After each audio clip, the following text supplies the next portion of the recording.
Jahatmu seperti Allah ya tukang laknat, seperti yang dikatakan Juma.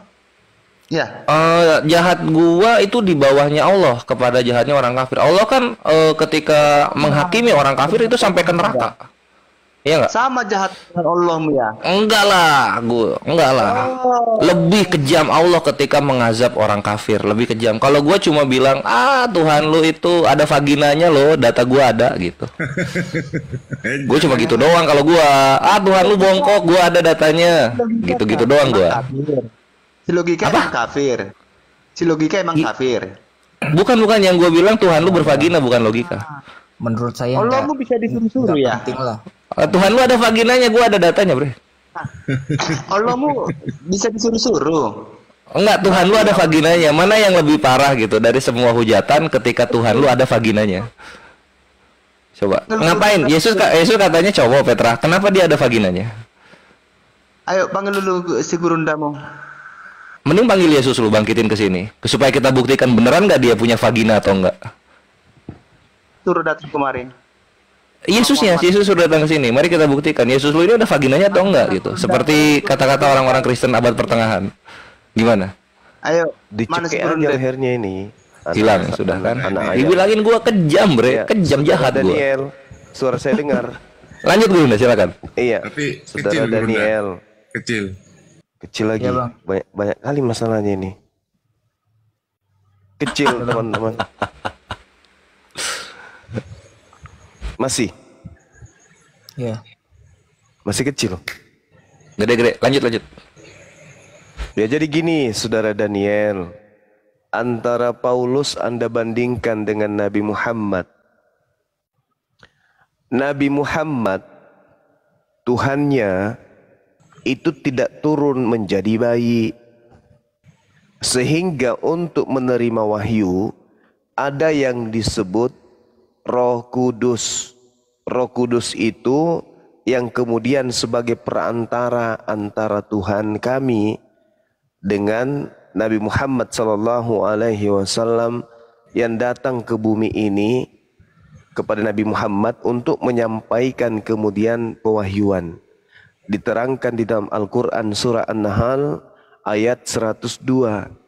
A'udzubillahi minasyaitonirrajim. Qul nazzalahu ruhul qudus min rabbika bil haqq.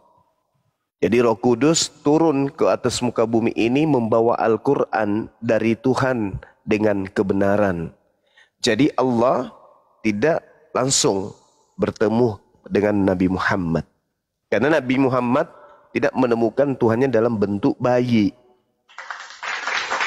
Nah, Paulus, Tuhannya datang dalam bentuk bayi. Kemudian kanak-kanak, menjadi remaja, menjadi dewasa. Harusnya nih, proses pewahyuan yang Paulus lakukan, Paulus bertemu langsung dengan manusia Yesus. Ngopi bareng, duduk bersama, main gaplek, gitu. Paulus dikasih wahyu, langsung harus bertemu. Supaya sesuai dengan pernyataan orang-orang Kristen. Paulus rasul. Rasulnya siapa? Rasulnya Yesus. Kenapa nggak jumpa? Nah, sedangkan yang berjumpa dengan Paulus itu bukan sang penirma firman dari Elohim. Yesus bukan. Coba Anda lihat di dalam Galatia 1 nomor 1. Dari Paulus, seorang rasul, bukan karena manusia, juga bukan oleh seorang manusia. Serem kan? Serem kan? Paulus ini menerima Injil bukan dari manusia. Dan juga bukan seorang manusia. Melainkan oleh Yesus Kristus. Nah ini tanda tanya. Kan dari roh Tuhan. Nah Yesus ini bukan manusia rupanya. Manusia, Bang. Nah ini Paulus, tepuk tanganku gitu. Paulus sendiri mengatakan, dari Paulus seorang rasul bukan karena manusia. Juga bukan oleh seorang manusia. Melainkan oleh Yesus Kristus. Nah Yesus Kristus bukan manusia rupanya. Dia firman Tuhan, Bang. Bukan manusia. Manusia, tapi firman Tuhan. Manusia. Sedangkan Paulus menerima firman bukan dari manusia, tapi dari Yesus. Nah, Anda mengatakan Yesus manusia, Paulus mengatakan Yesus bukan manusia. Berarti ada dua Yesus di situ. Yesus yang manusia, yang menerima firman melalui malaikat. Di mana tertulis Yesus menerima firman melalui malaikat? Yohanes 1 nomor 51. Sedangkan Paulus menerima firman dari bukan manusia, bukan juga malaikat, juga bukan Tuhan. Jadi Paulus itu menerima firman bukan dari manusia, juga bukan dari Tuhan, juga bukan dari malaikat. Tinggal satu kandidat, yaitu dari setan. Coba Anda lihat bagaimana Paulus menyatakan di dalam 2 Korintus 12 nomor 7. Ada iblis yang diutus kepadaku untuk menggocoh aku. Nah, siapa yang mengutus iblis kepada Paulus? Untuk menggocoh Paulus. Ada enggak Tuhan mengutus iblis kepada Paulus untuk menggocoh Paulus? Ada enggak? Di mana tertulis itu? 2 Timotius 4 nomor 6, mengenai diriku, aku Paulus, darahku sudah mulai dicurahkan sebagai persembahan, dan saat kematianku sudah dekat. Ini Paulus juga mengaku sebagai korban penebus dosa. Darahku sudah mulai dicurahkan sebagai persembahan, dan saat kematianku sudah dekat. Ini dia mau saingi Yesus. 1 Timotius 1 nomor 20, di antaranya Himeneus dan Alexander yang telah kuserahkan kepada iblis. Paulus mempersembahkan manusia kepada iblis. Jadi saudara, Paulus sendiri mengatakan, aku menerima Injil bukan dari manusia, tetapi dari Yesus. Yesus yang mana ini? Bukankah Anda sendiri mengatakan Yesus itu manusia? Tapi Paulus mengatakan dia menerima Injil bukan dari manusia. Lalu dari Yesus yang mana?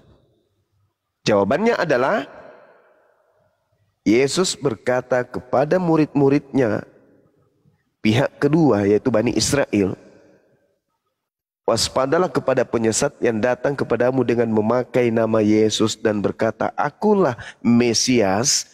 Dia sang penyesat ini akan menyesatkan banyak orang. Waspadalah kepada Yesus palsu yang datang kepadamu mengaku Kristus. Jangan kau percaya, kata Yesus. Nah, yang datang kepada Paulus mengaku Yesus, mengaku Kristus, tetapi ternyata bukan anak Maria. Siapa dia?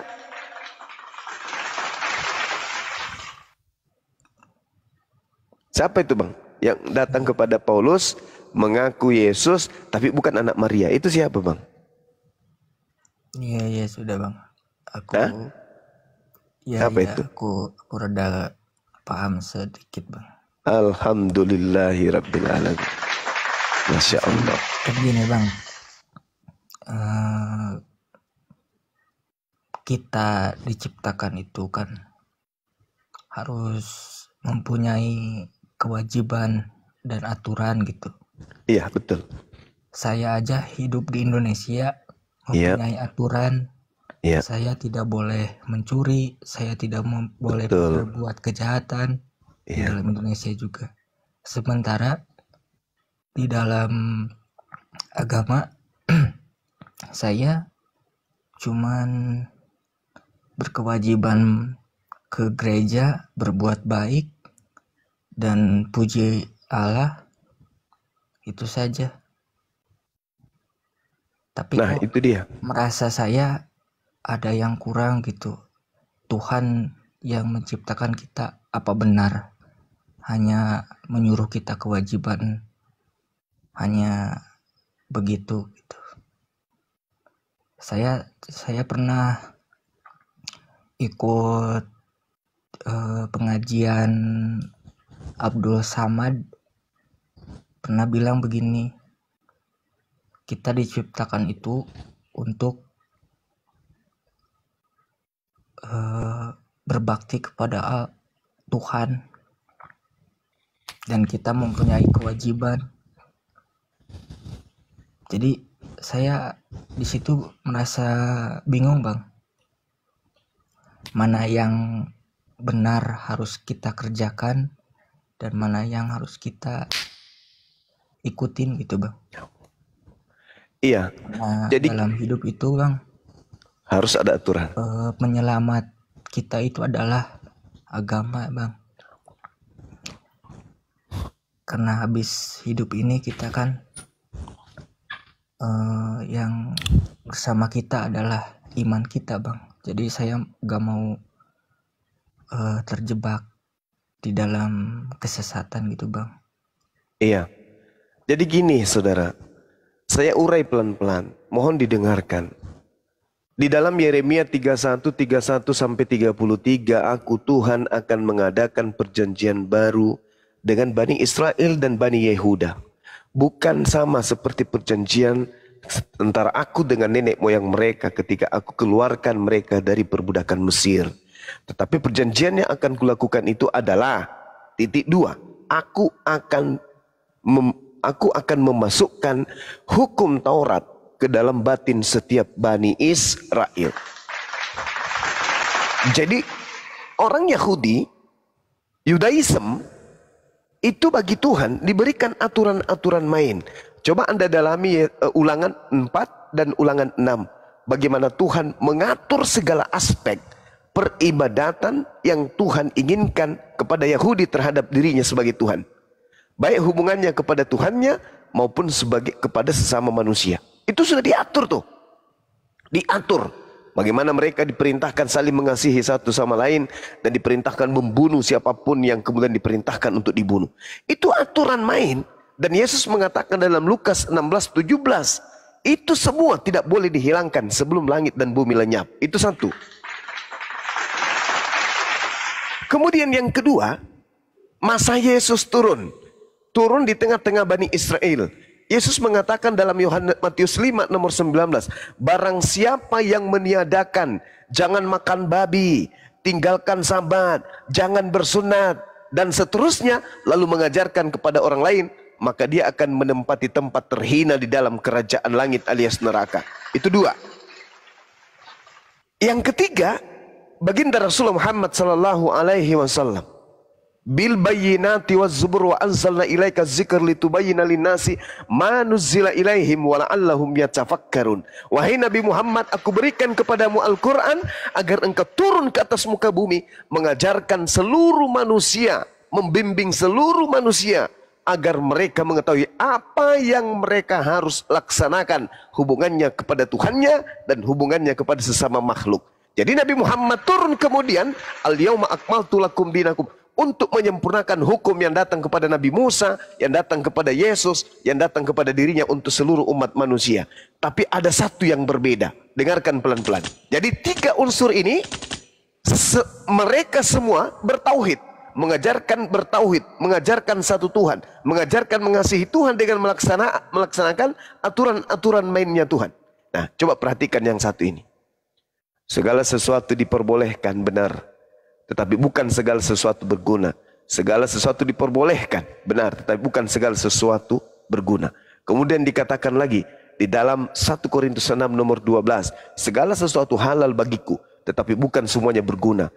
Ini ajaran siapa ini? Ketika dia mengatakan di dalam Ibrani 6 nomor 1, sebab itu marilah kita tinggalkan hukum-hukum pertama dari ajaran tentang Yesus dan beralih kepada perkembangannya yang penuh, dan jangan lagi kita meletakkan lagi dasar pertobatan dan perbuatan-perbuatan yang sia-sia dan dalam kepercayaan kita kepada Tuhan. Di dalam Kolose 2, dia mengajak manusia untuk meninggalkan semua hukum-hukum Tuhan, menuju kepada Tuhan, hukum yang dibuatnya sendiri. Ini Paulus dapat informasi dari mana untuk meninggalkan semua hukum Tuhan? Mana teman kita? Dia dapat ilmu dari mana untuk meninggalkan semua hukum Tuhan?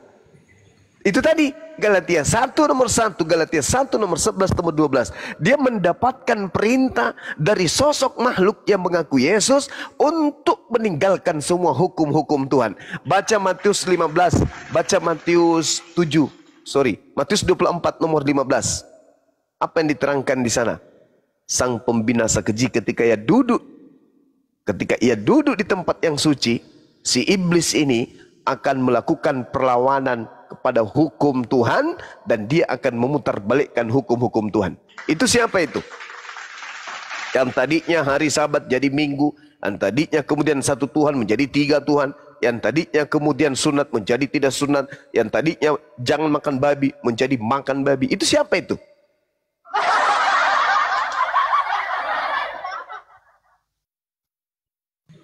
Daniel turun, Daniel. Ini ada respect. Reskim. Oh iya.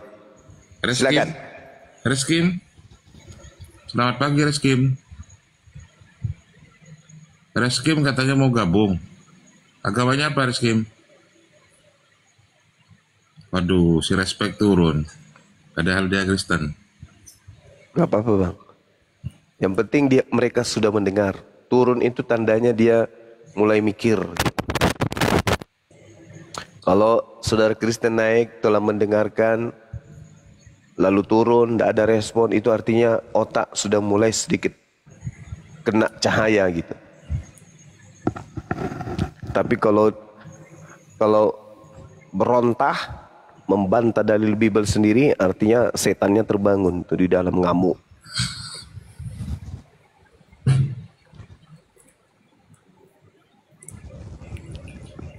Ya, Kot. Selamat pagi, Kot.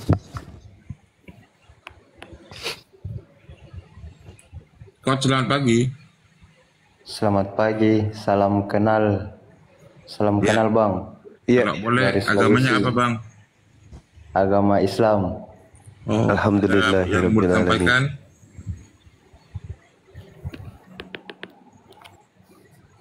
Abang agamanya apa? Waduh, Jangan sampai cuma di KTP Islam. iya, betul itu. Jangan sampai cuma di KTP Islam, benar. Apa permasalahannya, Bapak? Gejala awalnya gimana?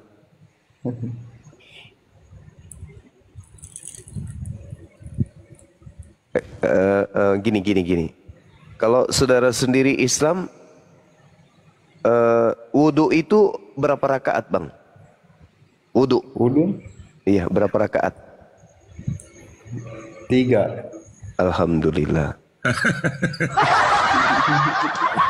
Mantap. Ada juga wudhu 3 rakaat. Iya, ya kan memang kalau anak-anak kecil kan memang diajarkan wudhu 3 rakaat. Nanti kalau dia dewasa itu sampai 12. Kalau dia sudah masuk zuhur, wudhunya itu rakaatnya 12. Bapak sudah sampai materi ke situ belum? Belum. Oh belum. Iya baguslah. Nah ini kalau puasa anak-anak kecil itu kan boleh puasa sampai pukul 4 sore untuk melatih. Nah orang dewasa itu boleh dari jam 5 subuh puasa sampai bisa jam 1 siang, bisa jam 12 siang baru bisa makan. Kalau abang ini jam berapanya? Jam 12-nya atau jam 1-nya siang? Jam Kalau bulan 10-nya. Jam 10? Ya, Jam 10 pagi? jam 10 pagi. Oh baguslah, puasanya banyak berarti ya. Dari dalam satu hari ada langsung 3 puasa. Jam 5 ke jam 10, jam 10 ke jam 3, jam 3 sampai ke jam 6. Begitu ya? Ya, betul. Oh itu sama dengan puasanya puasa apa? Orang Mesir Bahlul. Gitu juga bang. Sekte Bahlul tuh gitu puasanya. Baguslah. Ya sudah, nanti belajar lagi bang. Wudhu itu berapa rakaat yang sahihnya ya. Cari pendeta yang bagus. Ya. Saudara siapa ini? Marta. Silakan bang. belum muncul urunnya. Ini ada Marta. Ya, belum muncul. Belum, masih loading. Masih loading semua ini. Gak bisa, dari tadi minta naikin.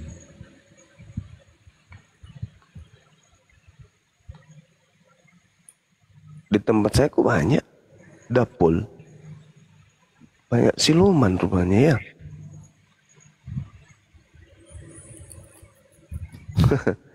Namanya Cot. Nama lengkapnya bacot.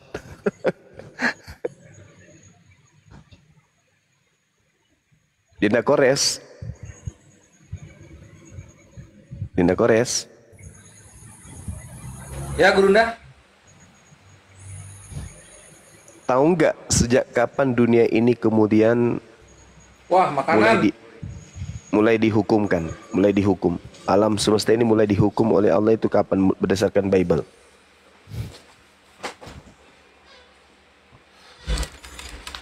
Gimana, Gurunda? Menurut Yesus, kapan alam semesta ini mulai dihukum? Menurut Yesus, hari penghakiman. Oh salah. Walah. Menurut Yesus, alam semesta ini mulai dihukumkan oleh Tuhan sejak terjadi tragedi penyaliban. Mantap. Ini baru lagi, Ikhwan. Ini terbaru dari Gurunda ya. Silakan dibaca di Yohanes 12 nomor 31. Sekaranglah 12 nomor waktunya dunia ini akan dihukumkan. Dan juga waktunya iblis, penguasa dunia ini, dilemparkan keluar. Mantap. Catat, Petra.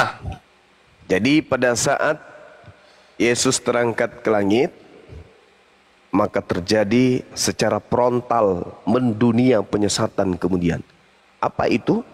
Mengajak kemudian manusia mempertuhankan selain kepada Tuhan. Situ mulai itu. Kalau dulu Nabi Musa datang, Nabi Musa punya kaum hanya menyesatkan sesama mereka. Tidak ada dari kaumnya Nabi Musa keluar melakukan penyesatan kepada bangsa-bangsa lain. Betul. Begitu juga di zaman Nabi Daud dan juga di zaman Salomo. Tapi ketika kemudian Yesus yang turun, diutus sebagai Nabi, Rasul, kita menyebutnya Nabi Isa alaihissalam. Karena itulah kemudian dalam Al-Quran surah An-Nisa ayat 157, wa qaulihim, karena ucapan mereka, kami hukum juga mereka kemudian. Nah, saat itulah iblis secara frontal merambah ke seluruh dunia secara terstruktur menyesatkan umat manusia. Itu berdasarkan Yohanes 12 nomor 31, Yohanes 14:30, kemudian juga diterangkan di dalam Kisah para Rasul 2 nomor 24, 1 Yohanes 5:19, Ibrani 2:14 dan juga Wahyu 1:18. Ngerti nggak, Adik? Tumpah-tumpah. Wahyu 1:18 itu apa? Iya, Wahyu 1:18 itu kan jargonnya mereka tuh, yang dimana Yesus itu. Dan yang hidup, Iya.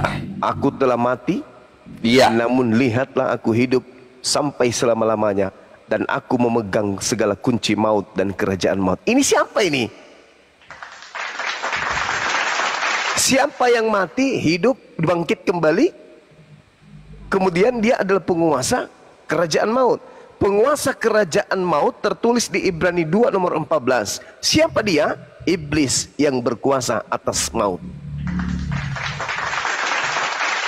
Jadi yang di Wahyu 1:18 ini udah ketebak siapa dia. Dan Paulus pun mengatakan bahwa oknum tersebut bukan manusia. Sementara 2 Yohanes 1 nomor 7, siapakah penyesat itu? Tadang. Bukankah dia yang pergi ke seluruh dunia yang tidak mengaku Yesus datang sebagai manusia? Coba baca Galatia 1:11-12. Apa kata Paulus? Aku menerima Injil bukan dari manusia, tetapi dari Yesus. Berarti Yesus datang kepadanya bukan sebagai manusia. Siapa Kristus itu?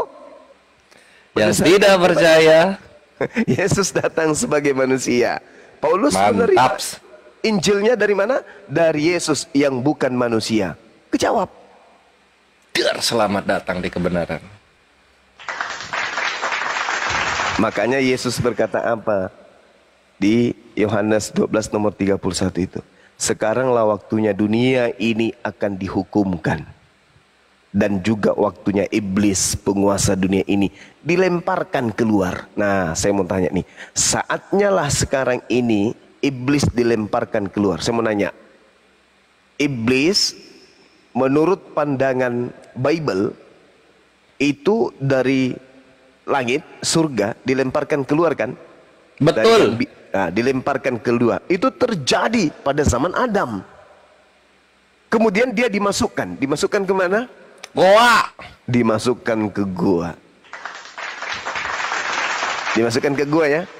Sohe. Jasad yang ditombak ini itu disimpan di mana? Di goa. Di gua. Oke. Kemudian itu satu. Kemudian Yesaya 14 nomor 15, kemana iblis diturunkan? Ke goa. Goa. Saatnya lah iblis dilemparkan keluar. Dari mana? Dari goa. Siapa yang keluar dari goa? Itu yang jadi Tuhan Gurunda. Ya, jadikanlah seluruh bangsa menjadi pengikutku. Itu siapa? Yang keluar dari goa dong.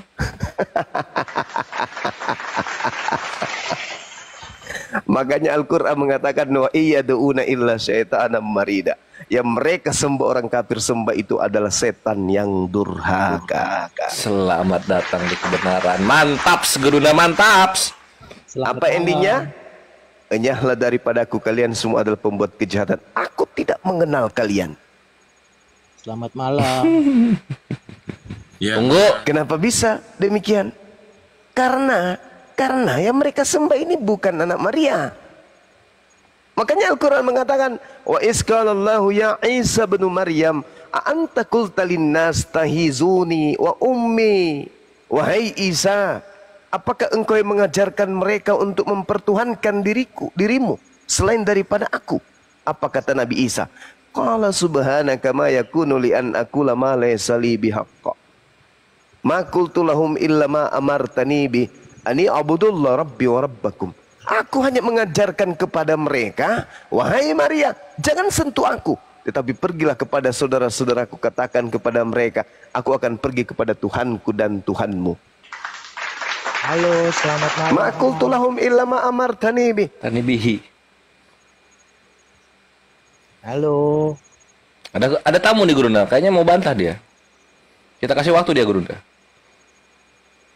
Halo. Ya, halo, selamat. Tidak mengenal kalian. Ini gitu. Halo. Mantap. selamat malam. Ada tamu nih Gurunda nih, kayaknya mau Iya. bantah dia.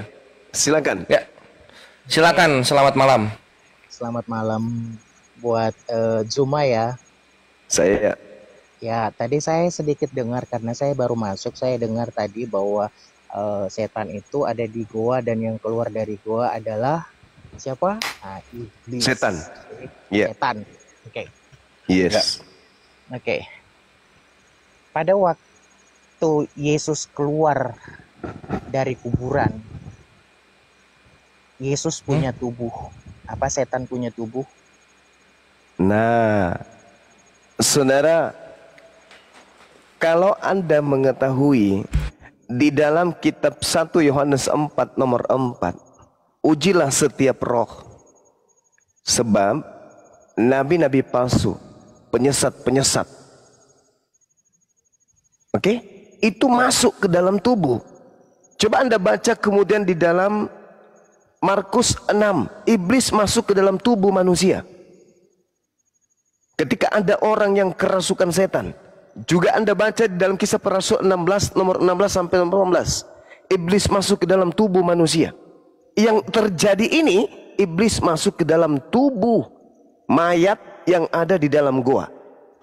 Oke. Saya bisa jawab. Silakan. Oke. Bagaimana kamu bisa menarasikan bahwa iblis bisa menyatu dengan Tuhan? Tidak ada iblis bisa menyatu dengan Tuhan.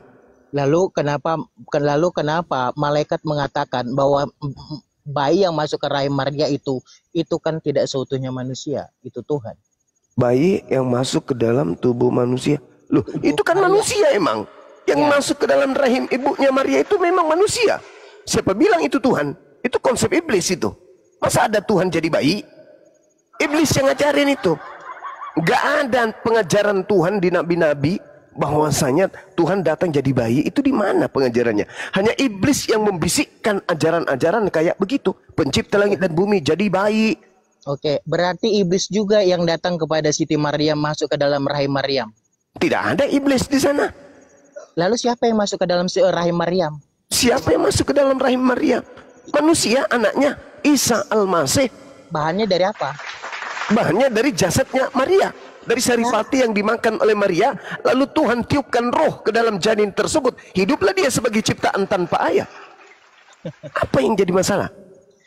Justru masalahnya adalah kamu berpikir bahwa yang masuk ke dalam rahim Maria itu adalah manusia. Sementara Lalu apa yang masuk ke dalam rahim Maria itu? Kucing. sesuatu dikatakan manusia dengan itu terjadinya hasil perkawinan. Bagaimana dengan Hawa, istrinya Adam? Ada perkawinan? Saat dikatakan manusia, itu bahannya terbuat dari tanah. Apakah Yesus bahannya terbuat dari tanah?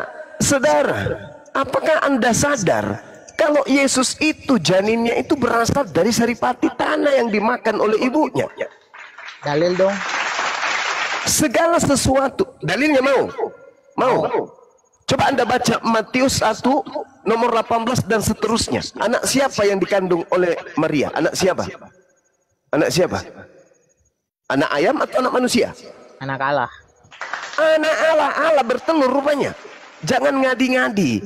Loh. Yang disebut, dengar. Tak ajarin saudara, pelan-pelan. Saya luruskan. Anda baca Amsal 3 nomor 11 nomor 12. Kenapa orang Yahudi disebut sebagai anak Allah?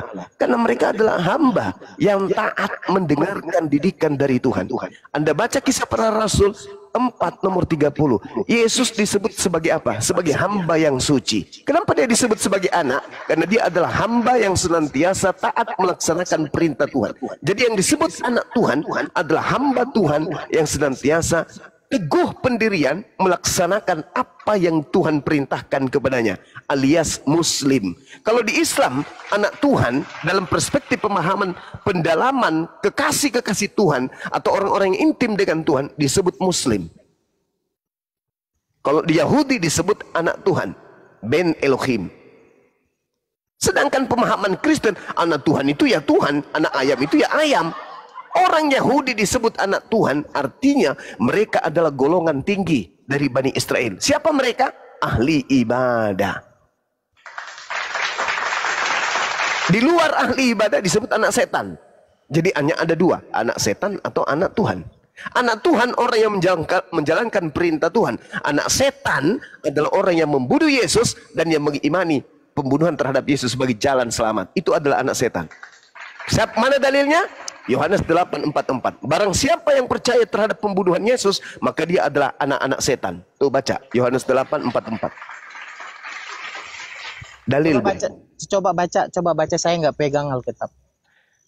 Iblislah yang menjadi bapakmu. Ketika kemudian orang-orang ini ingin membunuh Yesus, apa kata Yesus? Kau ingin membunuhku, kenapa? Karena tidak ada firman Tuhan di dalam dirimu. Kamu ingin melakukan kehendak bapakmu. Siapa bapakmu? Iblis. Yohanes 8:44 kemudian berlanjut. Iblislah yang menjadi bapakmu dan kamu mau melakukan kehendak bapakmu. Keinginan-keinginan bapakmu. Oke, saya bisa ngomong? Silakan. Oke. Kamu lumayan pintar untuk mempelintir ayat Alkitab. Oh pasti. Saya belajar Bible. Saya bukan manusia doktrin dan dogma. Saya pakai data. Oke, kamu sendiri sudah mengakui bahwa kamu pintar mempelintir. Artinya kamu tidak. Terserah Anda yang menilai. Saya memelintir atau saya membaca data, kan gitu. Nah, iya, memang data yang kamu baca memang ayat Alkitab, tapi kamu pelintirkan. Sekarang Anda coba. Sekarang Anda yang menerangkan. Coba Anda terangkan kepada saya. Saya mau dengar. Yohanes 8:44, iblislah yang menjadi bapakmu dan kamu mau melakukan keinginan-keinginan bapakmu. Mau di situ ditujukan kepada orang yang mau membunuh Yesus atau bukan? Silakan Anda pelintir. Ayo. Sekarang kamu diam. Silakan. Kalau kamu berbicara bahwa iblislah yang menjadi bapakmu, maksud ayat kalimat itu Yesus keluarkan dasarnya apa? Dasarnya karena orang-orang Yahudi ingin membunuh Yesus. Lu mau apa? Ayo. Terus? Ya, sehingga Yesus mengatakan, karena di dalam dirimu tidak beroleh firman Tuhan, maka engkau ingin membunuh aku. Aku Yesus yang datang sebagai orang menyampaikan firman, Anda ingin bunuh. Kenapa? Karena dalam diri kalian tidak ada firman Tuhan. Aku yang berkata sesuai dengan firman Tuhan ingin kau bunuh. Padahal aku datang dan keluar dari Bapakku. Oke. Nah, jadi yang ingin membunuh Yesus adalah orang-orang apa? Orang-orang apa yang ingin membunuh Yesus? Anak-anak setan. Ayo, kalianlah itu. Kami tidak pernah berencana untuk membunuh Yesus. Kami Halo, Kristen. memang di lisanmu. Kau lihat gereja-gereja simbolnya apa? Kutanya dulu samamu. Salib. Gereja-gereja simbolnya apa? Salib. Yang tergantung di lehermu itu apa simbolnya? Salib. Apa itu simbol salib? Emang kami orang Kristen yang menginginkan kematian Yesus? Kutanya dulu, apa itu simbol salib? Penderitaan. Simbol iblis. Kan mulutmu yang bilang itu. Oh tidak. Kok jadi ngawur kau Juma? Kau simbol iblis sih. Saya buktikan samamu. Buktikan, Kalau itu adalah simbol buktikan. iblis, Parah kubuktikan kau samamu. nih. Kubuktikan, saudara. Udah Kubuktikan. lewat kau ini Buktikan. bro. Galatia 3 nomor 3. Baca. Galatia 3 nomor 13. Diam. Saya buktikan saudara. Kalian ini hanya jemaat-jemaat yang tidak punya ilmu sama sekali. Dengarkan saya. Galatia 3 nomor 13. Sebab ada tertulis, terkutuklah orang yang mati digantung di atas pohon. Terkutuk kan? Terkutuk ini simbol apa? Kutanya dulu samamu. Kutuk ini simbol apa? Saya jawab ya. Silakan. Orang Kristen percaya bahwa Saya tidak tanya orang Kristen. Kalau Kristen udah ketahuan sesatnya. Yang saya tanya, kutuk ini simbol apa? Jawab. itu penderitaan. Saya tidak tanya kutuk itu apa. Saya tanya kutuk itu simbol apa? Jawab. Kok kamu bisa berpikir bahwa kutuk itu Jangan kau simbol? pikir saya ingin mengetahui pikiranmu. Simbol itu apa? Kutuk itu simbol apa? Tentu saya tidak setuju dengan pikiranmu. Ya, jangan kau Kamu setuju dengan menggiring saya. pikiran- Saya bertanya secara umum. Kutuk itu simbol apa? Tidak ada pernah kutuk itu menjadi simbol, tetapi La haula wala quwata. penderitaan. Inilah kalau menjadi Kristen hanya bisa mengatakan tidak ada. Kubacakan samamu Ulangan 27. Siapa yang dikutuk di sana? Semua pengikut setan. Terkutuklah. Itu simbol setan. Kutuk itu simbol setan. Terkutuklah orang yang membawa seorang buta ke jalan yang sesat, dan seluruh bangsa itu harus berkata amin. Terkutuklah orang yang memperkosa orang asing dan anak yatim dan janda, dan seluruh bangsa itu harus berkata amin. Terkutuklah orang yang mati di atas tiang salib, dan orang semua harus berkata amin. Terkutuklah orang yang dengan mertuanya tidur dengan mertuanya perempuan, orang semua berkata amin. Terkutuklah orang yang makan suap. Terkutuklah orang yang digantung di atas tiang salib. Itu simbol apa itu? Nah, kami kan orang Kristen percaya bahwa Yesus itu memang terkutuk di kayu Itu salib. berarti Anda percaya simbol setan. Kami tidak percaya simbol setan terkutuk. Hai, Itu barusan yang saya menarasikan. katakan kepada saudara, dalil dalam Bible Anda mengatakan, Galatia 3 nomor 13, Kristus telah menebus Kristen dari kutuk hukum Taurat dengan jalan menjadi apa? Dengan jalan menjadi mulia atau menjadi kutuk? Jawab. Iya memang dengan kutuk, tapi bukan Iya, berarti. bagus. Loh, kan kamu yang berpikir aneh. Kalau orang Kristen Sekarang saya tanya sama dengerin, makhluk. Sekarang saya tanya sama dengerin. Gantian ngomong. Gantian ngomong. Ini pertanyaan, habis itu Anda ngomong. Pertanyaan saya, Anda jawab, Anda ngomong selama 4 hari 4 malam. Makhluk pertama yang mendapatkan kutuk dari Tuhan itu siapa? Jawab. Kamu lari kemana-mana sekarang. Saya kamu hanya ngomong. ingin membuat Anda itu lurus. Yang disebut kutuk itu adalah simbol setan. Makhluk pertama yang dikutuk di Gan Eden itu siapa? Jawab. Kamu jangan lari ke Taman Eden dulu. Saya bertanya, makhluk pertama yang kena kutuk oleh Tuhan di Gan Eden itu siapa? Jawab.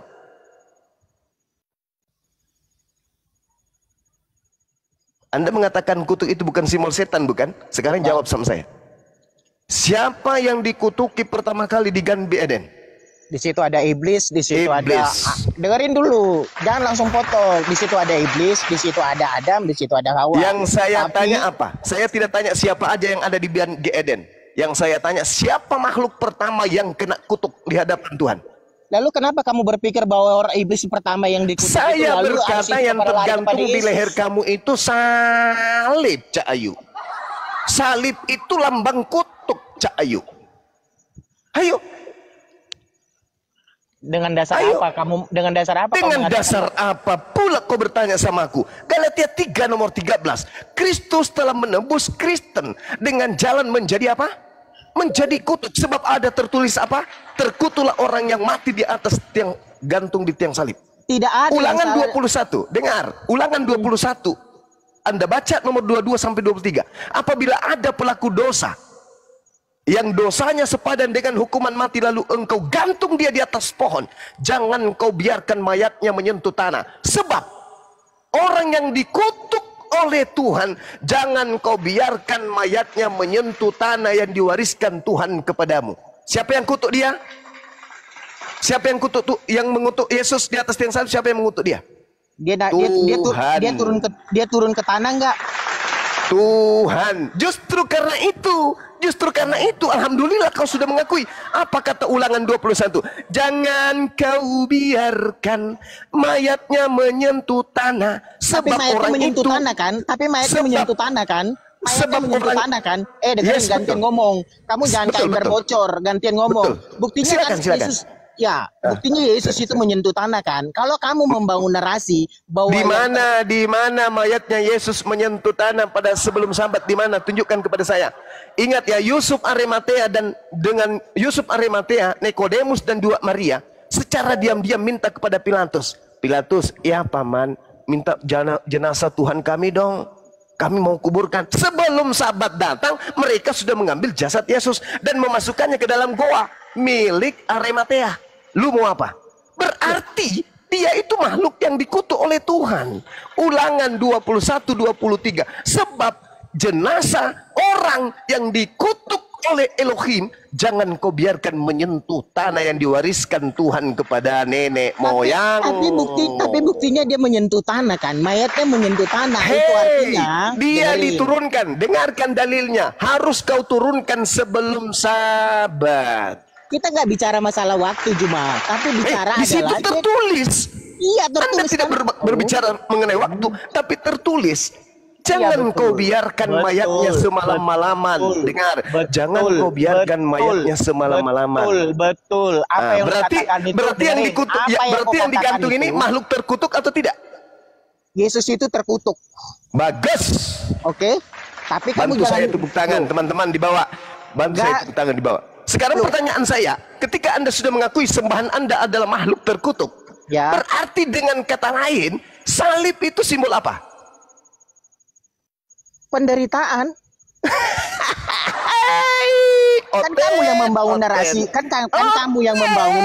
Dengerin, cuma kasih kesempatan orang supaya kelihatan Kamu kalau sudah kamu kejepit begonya. pintu, ini mulutmu kemana-mana, simbol penderitaan. Enak kali kau ngomong. Tidak ada simbol penderitaan. Salib itu simbol kutuk dari siapa? Simbol kutuk dari siapa? Dari Tuhan. Kepada siapa? Kepada iblis. Enak kali kau ngomong. Nenek lampir gantian ngomong.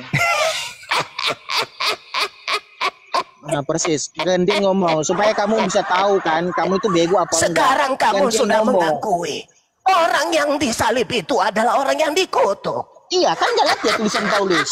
Berarti kau menyembah siapa? Kau menyembah Tuhan atau kau menyembah makhluk terkutuk? Jawab. Saya menyembah manusia bernama Yesus. Manusia yang mati dikutuk, betul? Di kayu salib ya. Dikutuk oleh Siapa yang mengutuk? Tuhan yang mengutuknya. Kan Bahlul. pikiranmu. Kan pikiranmu yang bilang itu. Dalil Ulangan 21 nomor 22 nomor 23. Baca, makanya belajar. Apa Belajar mayat? dong. Itu dalam Belajar ulangan. dong. Dengerin Belajar. ulangan yang lu bilang Hey. itu mayatnya tidak menyentuh tanah. Tetapi Yesus menyentuh tanah nggak masuk ke gua. Tidak ada hubungannya dengan itu. Dengarkan, Nah, dengarkan. kan kamu yang membangun Mau narasi. seperti Nenek apapun. lampir. Dengar. Nenek Saya lampir. tanya sama kamu. Gantian. Ku tanya Nenek sama lampir kamu. gantian. Nenek Ku lampir tanya gantian. sama kamu. Nenek Yesus lampir gantian. Yesus diturunkan dari pohon jam berapa? Jam berapa Yesus diturunkan dari pohon? Jam berapa? Ayo.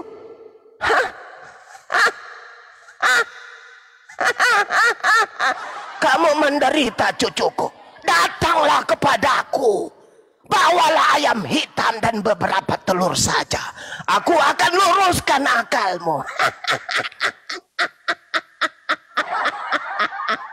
Sudah berapa tahun kamu menyembah makhluk terkutuk, kawan? Hah? Saatnya kau sadar. Saatnya kau lurus. Hei, bukankah di dalam kitabmu sendiri tertulis, oleh sebab itu ada tertulis, terkutuklah dia yang digantung di atas pohon. Ayo, kamu menyembah makhluk terkutuk. Bisa kita bicara. Bisa kita bicara. Ini kayaknya dipakai aja semua ini si Zuma ini. Silakan bela diri Anda tapi dengan dalil. Oke? Kita berbicara dalil, Bung. Kita berbicara mengenai kebenaran, Bung. Bukan berbicara mengenai egosentris atau ego beragama. Bicara dalil. Saya katakan orang Kristen menyembah makhluk terkutuk. Selesai. Omong kosong, Bang. Omong kosong berarti kitabmu itu bakar raja karena kitabmu yang mengatakan itu.